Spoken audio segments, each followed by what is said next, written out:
though, can come at a cost. Our Joelle Jones has the very latest on where you can and cannot light fireworks this year, plus tips to help you sparkle safely. Joelle? That's right, Elizabeth. For the second year in a row, Portland has a full ban on fireworks. They're also not allowed at any beaches, state parks, or federal lands. Still, there are plenty of places where people can light them off, including out here in Tigard.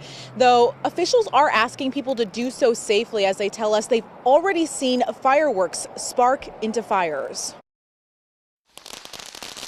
The sound of summer is in the air as today marks the first day of legal fireworks sales here in Oregon. The retail season will be gone in a flash, ending July 6th.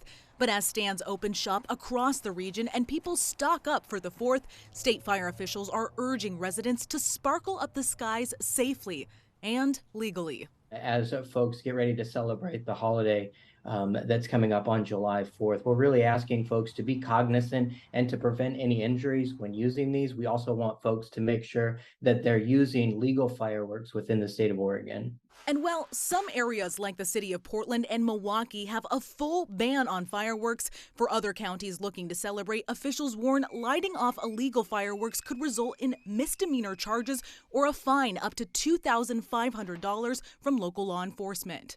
Anything that flies into the air or travels more than 12 feet on the ground, some of those typical fireworks that are illegal are things like bottle rockets, Roman candles, and firecrackers in Oregon. To help prevent fires and injuries, the State Fire Marshal's office is urging people using fireworks to always keep water on hand, only use legal fireworks in legal places, and keep fireworks away from children, pets, and dry grass. They also warn to never relight a dud, throw, or alter fireworks. Only light them one at a time before moving away, and reminding people to soak fireworks after they've been lit before properly disposing of them. The reality is we're not just concerned, we've actually already experienced fireworks-caused fire. While firework retail season just started, Stephen Myers with Tualatin Valley Fire and Rescue says their team already responded to a call earlier this month where an illegal firework set off by children sparked a blaze that damaged 2 homes. It doesn't take much, and certainly that firework, which is shooting high in the air, even on pavement, caused quite a bit of damage in response to the area. So we're already seeing need to respond to poor choices made in using fireworks. And while TVFNR says they are prepared to be extra vigilant as people celebrate on the 4th, they are asking the community to do so responsibly and help everyone mitigate fires that could harm the community.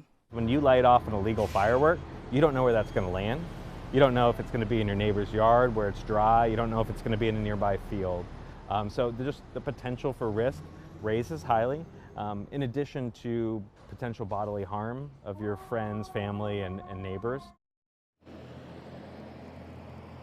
Now, in addition to those hefty fines people can face when lighting illegal fireworks, Oregon law also holds parents responsible for any damage caused by their children lighting fireworks. It also allows for fire stations to charge for any cost of battling those blazes. Reporting live in Tigard tonight, I'm Joelle Jones, KOIN 6 News. Yeah, such helpful information because we hope people can enjoy things safely.